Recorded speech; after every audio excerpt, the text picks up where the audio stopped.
राष्ट्रपति महोदया की कार के दाहिने ओर रेजिमेंट के कमांडेंट कर्नल अमित बेरवाल अपने घोड़े ग्लोरियस पर मौजूद हैं और बाईं ओर अपने घोड़े सुल्तान पर रेजिमेंट के सेकंड इन कमांड यानी 2IC lieutenant colonel Angad Singh Thind हैं। और इधर कर्तव्य पथ पर सलामी मंच के सामने दुनिया के सबसे बड़े लोकतंत्र के प्रधानमंत्री श्री नरेंद्र मोदी का आगमन हो रहा है। गणतंत्र के 75 वर्ष, संविधान के 75 वर्ष, हमारा गणतंत्र दिवस समारोह और आगमन कर्तव्य पथ पर प्रधानमंत्री श्री नरेंद्र मोदी का 129 हेलीकॉप्टर यूनिट के मी-17 V5 हेलीकॉप्टर कर्तव्य पथ की ओर उड़ान भरते हुए फॉर्मेशन का नेतृत्व कर रहे हैं ग्रुप कैप्टन आलोक अहलावत राष्ट्रीय ध्वज के साथ।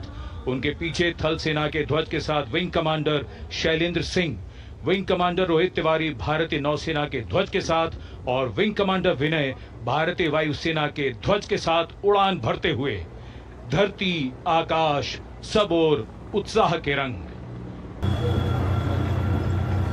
And behind the clip-clop of the hoofs, we have the rumble of the tanks.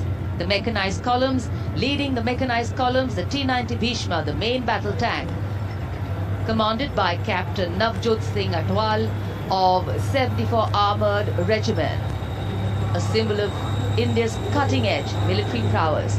Powerful 125mm smoothbore gun, a 7.62mm coaxial machine gun, and a 12.7mm anti-aircraft gun. The tank can engage targets at a range of 5 kilometers even during the night and can also operate underwater. The regiment's motto, Vijay या वीरगति। कर्तव्य पथ पर भारत की उन्नत सामरिक शक्ति का प्रदर्शन, इसकी श्रृंखला में सलामी मंच के सामने आगे बढ़ रही है भारत की सामरिक शक्ति के प्रतीक नेमिस एंड बॉलवे मशीन पिकेट BM-2 की टुकड़ी 17वीं बटालियन से, इसकी कमान लेफ्टिनेंट ऋतिक चौधरी के हाथों में है। सामरिक शक्ति के प्रतीक यंत्र सलामी मंच पर भारत की उन्नत सामरिक शक्ति की श्रृंखला में आगे बढ़ रही है। इस समय मैकेनाइज्ड कॉलम्स के क्रम में कैप्टन सूरज सिंह के नेतृत्व में 344 मिसाइल रेजिमेंट से ब्रह्मोस की विशिष्ट टुकड़ी। ब्रह्मोस एक सुपरसोनिक क्रूज मिसाइल है, 400 मीटर की प्रभावशाली रेंज के लिए प्रसिद्ध है। अद्वितीय सटीकता, विनाशकारी प्रभाव और दुश्मन के इलाके के अंदर तक हमला करने की उल्लेखनीय क्षमता। 344 मिसाइल रेजिमेंट का आदर्श वाक्य, सबसे आगे सबसे तेज। ब्रह्मोस के ठीक पीछे लेफ्टिनेंट तुषार तोमर के नेतृत्व में 301 रॉकेट रेजिमेंट पिनाका से Pinaka multi locket launching system की टुकड़ी आगे बढ़ रही है। स्वदेशी रूप से विकसित है। भगवान शिव के पौराणिक धनुष के नाम पर पिनाका अपार विनाशकारी शक्ति और लंबी दूरी की सटीकता का उदाहरण उसका परिचायक।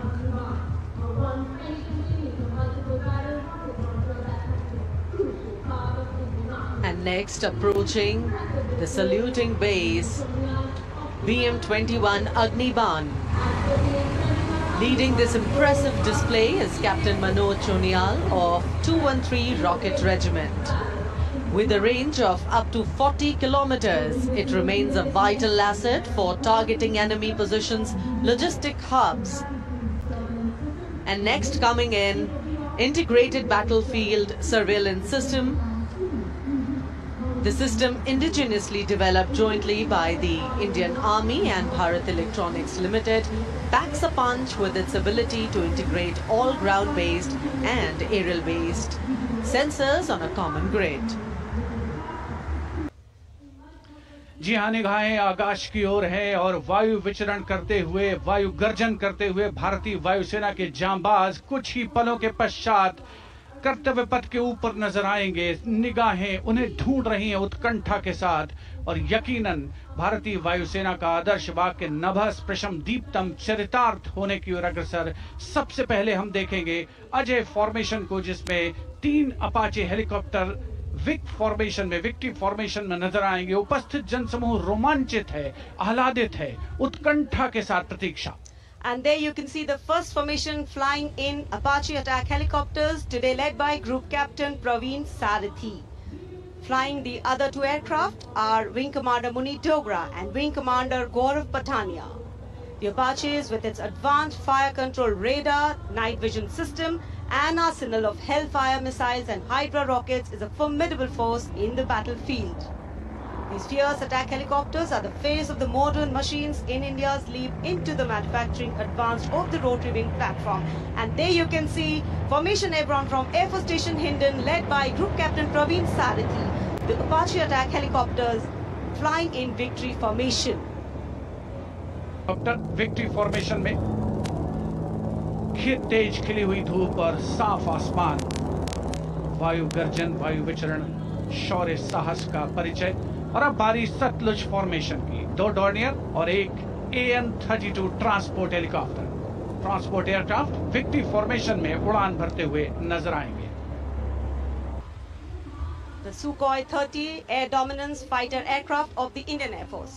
The PHI is a long-range maritime reconnaissance and anti-submarine warfare aircraft equipped with the state-of-the-art sensors and weaponry, including indigenous equipment, making it the most potent maritime platform. आसमान को चीरते हुए भारतीय वायुसेना के शौर्य और साहस का परिचय। अब बारी है Beam formation. Now gracing the skies is the awe-inspiring beam formation. Leading this majestic display is the C-17 Globemaster, a true embodiment of power, endurance and reliability in the air. Beam formation में एक C-17 और 2 Su-30 विमान एशॉन steaming fuel में victory formation बनाते हुए दिख रहे हैं। ग्रुप कैप्टन समीप तेजावन के नेतृत्व में, साथ में है ग्रुप कैप्टन ध्रुव कुमार और commander Sudeep P.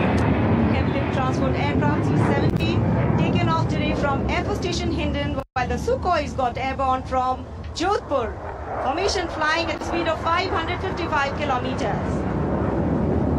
Led by Group Captain Sameep Tejawan, mentioned in dispatches. Sukhoi is flown by Group Captain Dhruv Kumar, Vayusena Medal, and Wing Commander Sudeep P.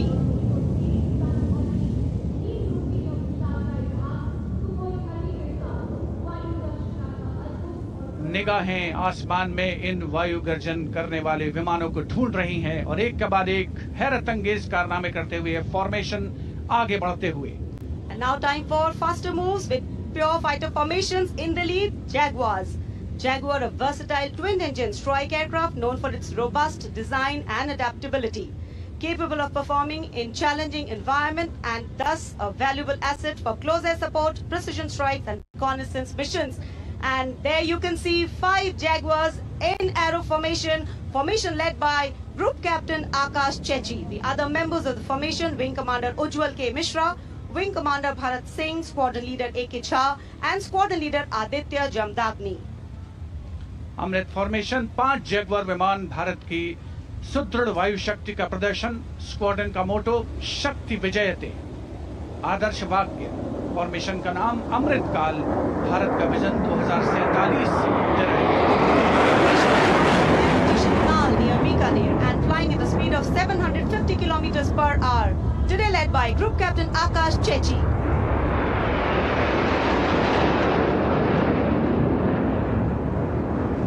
Marvel the choreography of power and precision, each jet being a symbol of the guardianship that keeps our sky sovereign and safeguard. उपस्थित जनसमूह विस्मित है, आह्लादित है, रोमांचित है, प्रसन्न है भारत की इस वायु शक्ति का अवलोकन करके। अमृत फॉर्मेशन के बाद अब बारी होगी वज्रांग फॉर्मेशन की। 6 Rafale, omnipotent fighter aircraft of the Indian Air Force. Undoubtedly, one could say that even the winds along the Kartavya path have stopped to stare at these Rafales. 6 Rafale fighter aircraft flying majestically out in the air. Formation led by Squadron Leader Amol Garg. Squadron Leader Mihir Vivek Chaudhary, Squadron Leader Sarthak Kumar, Squadron Leader Mohit Tyagi, Squadron Leader Arun Athare, and Squadron Leader Shivangi Singh, all from 17th Squadron. 17 squadron जिसका आदर्श वाक्य उदयम अस्त्रम, 6 Rafale विमान हवा में विलीन होते हुए। And now the audience thrilled to welcome the last but second in the series. We have the Trishul formation.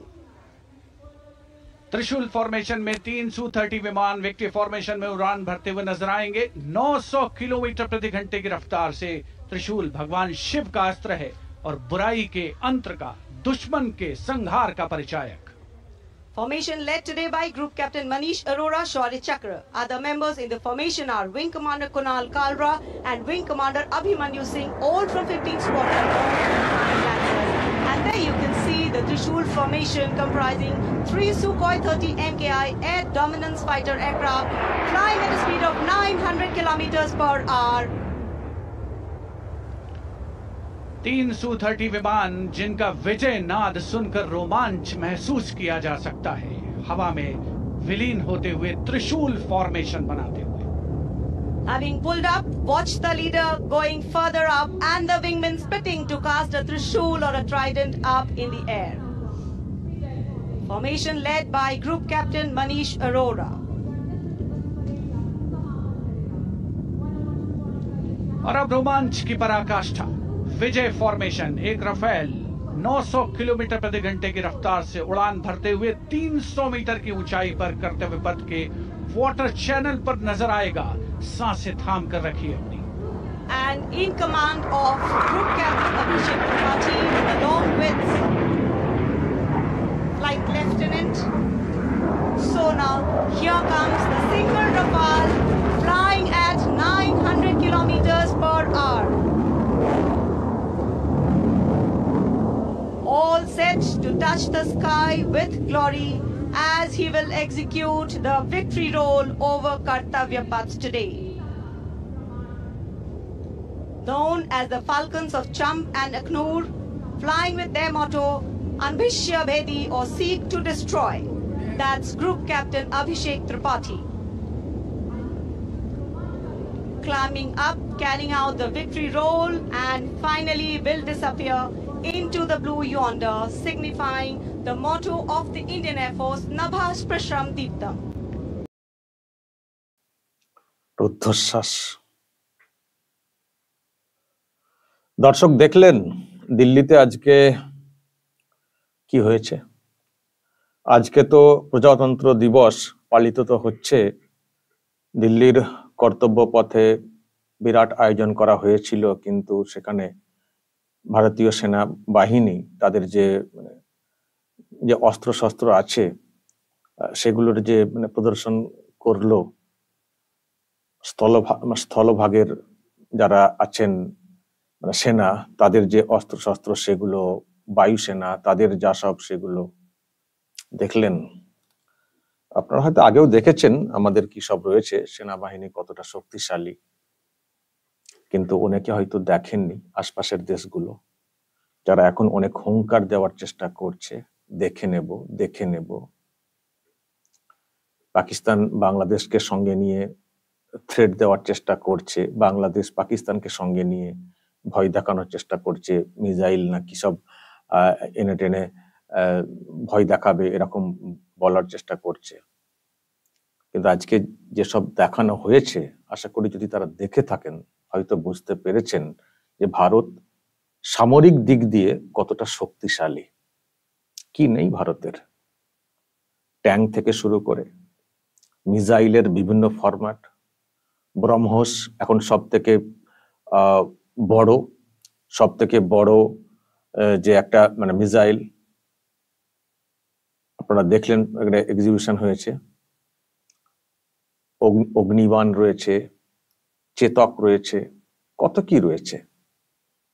এবং যে রেঞ্জের মিসাইল ক্ষেপণাস্ত্র, তো বাংলাদেশকে কভার করে দেবে যদি মনে করে কখনো, যে রেঞ্জের রয়েছে। এই যে সব থেকে এখন বিরাট চর্চার মধ্যে উঠে এসছে ভারতীয় ক্ষেপণাস্ত্র, অনেকে এখন এটা নিতে চাইছেন, কিনতে চাইছেন?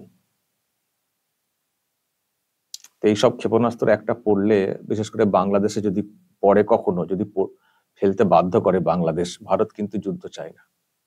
ভারত যুদ্ধ চায় না। ভারত বারবার বলে এসছে, আমরা একটা সুসংগঠিত গণতান্ত্রিক সকলকে নিয়ে চলার মতো দেশ দেখতে চাই, আমরা যুদ্ধ করতে চাই না, আমাদের এরকম কোনো উদ্দেশ্য নেই। কিন্তু যা শুরু করেছে বাংলাদেশ পাকিস্তানকে সঙ্গে নিয়ে, মানে পরিস্থিতি একটু টেনশনের জায়গায় চলে যাচ্ছে। তো যদি সত্যি কখনো অবস্থান এরকম আসে যে এ করতে হবে, অ্যাকশন নিতে হবে, যদি এরকম একটা ক্ষেপণাস্ত্র ছুঁড়ে দেয়, ক্ষেপণাস্ত্র তো খ্যাপা করে দিবে বাংলাদেশকে, দেবে না? যদি এইগুলো যদি ইউজ করা শুরু হয়, এর যা রেঞ্জ শুনলেন তো আপনারা। তারপরে এয়ারফোর্সের যা দেখানো হলো, এয়ারফোর্সের যা সব দেখানো হলো, সুখোই, জাগুয়ার, রাফাল, যে শক্তিশালী, যে গতি, যেভাবে তারা কাজ করতে পারে, তো কি করে লড়বে? আমি বাংলাদেশকে এগুলো দেখতে বলছি বেশি করে, এই যে এত আপনারা গরম মারছেন, নিজেদের তো কিছু নেই। এয়ারফোর্স কি আছে কতটা লড়ার মতো জানি না। শুনছি নাকি পাকিস্তান ভায়া বা পাকিস্তান হয়ে কিছু নেওয়ার, কি যে F-17 বা কিছু। কিন্তু ভারতের যে এয়ারফোর্স, শেষেরটা দর্শক দেখলেন, শেষেরটা রাফায়েলের মানে শেষেরটা পুরো পাখির মতো মানে পাল্টি খাচ্ছে, তাতেও কিছু হচ্ছে না। দেখেছেন এই জায়গাটা? দেখেছেন? এটা দেখলেই তো মানে দম আটকে যাবে। কি সব এরা, কত এক্সপার্ট, এদেরকে কি করে আমরা সামাল দেব? তো নিজেরাই মানে এমন উল্টো পাল্টি খেয়ে মানে পুরো নিজেদেরকে বের করে নিয়ে চলে যাবে, বা আমাদেরকে ঘায়েল করে দিয়ে চলে যাবে। তো মারাত্মক, কি এক্সপার্ট, কি প্র্যাকটিস, এদের সঙ্গে কি করে লড়বে? এগুলো দেখলেই তো বাংলাদেশের লোকেদের একটা মনে কাঁপন ধরা উচিত। তো যাই হোক, এটা একটা এক্সিবিশন হয়েছে, প্রদর্শনী হয়েছে আজকে মানে প্রজাতন্ত্র দিবসে, এবং ইন্দোনেশিয়ার যিনি প্রেসিডেন্ট, উনি আজকে এসছেন, উনিও তো এসব দেখে শুনে চমকে গেছেন আর কি। আপনারা দেখেছেন মাঝে মধ্যে ওনার ছবি আসছে। তো এই হচ্ছে ভারতের সামরিক শক্তি। ফলে অযথা থ্রেট দিয়ে কিছু লাভ নেই। অন্যের ভরসায় থ্রেট, তো নিজেদের তো শক্তি নেই, অন্যের ভরসাতে থ্রেট। কিন্তু ভারত যদি মনে করে আরো শক্তি আছে, সেগুলো তো আর দেখানো যায় না সবসময়, সেসব শক্তি তো দেখানো যায় না, সে তো একটা ফেললেই সর্বনাশ। তো এমনিতেই যেগুলো যা আছে, যা মানে সামান্য দেখানো হলো, এখনো ইন্ডিয়ান নেভির কত কি দেখানোর ছিল, অনেক কিছু আছে। তো সুতরাং এই হচ্ছে ভারতের সামরিক শক্তি, জাস্ট ছোট্ট একটা ট্রেলার হিসেবে আজকে ডিসপ্লে করা হয়েছে। মানে এগুলো দেখে যদি কারো যদি নিজেদের শক্তি না মাপতে পারেন তারা, তাহলে কিছু করার নাই। যদি এইসব দেখার পরেও হুমকি থ্রেট দেওয়ার চেষ্টা করে, তাহলে বলো বোকামি হচ্ছে। যদি সত্যিই কখনো যুদ্ধের মতো পরিস্থিতি তৈরি হয়, তখন টের পাবেন যে এইসব সামরিক শক্তি ভারতের, যে অস্ত্রশস্ত্র যা সব আছে, সত্যি এটা কতটা শক্তিশালী। আবার বলবো শেষে, ভারত কিন্তু যুদ্ধ চায় না, শান্তি চাই। দর্শক বলবেন যা বলার কমেন্ট বক্সে, নজর রাখবেন আরামবাগ টিভিতে।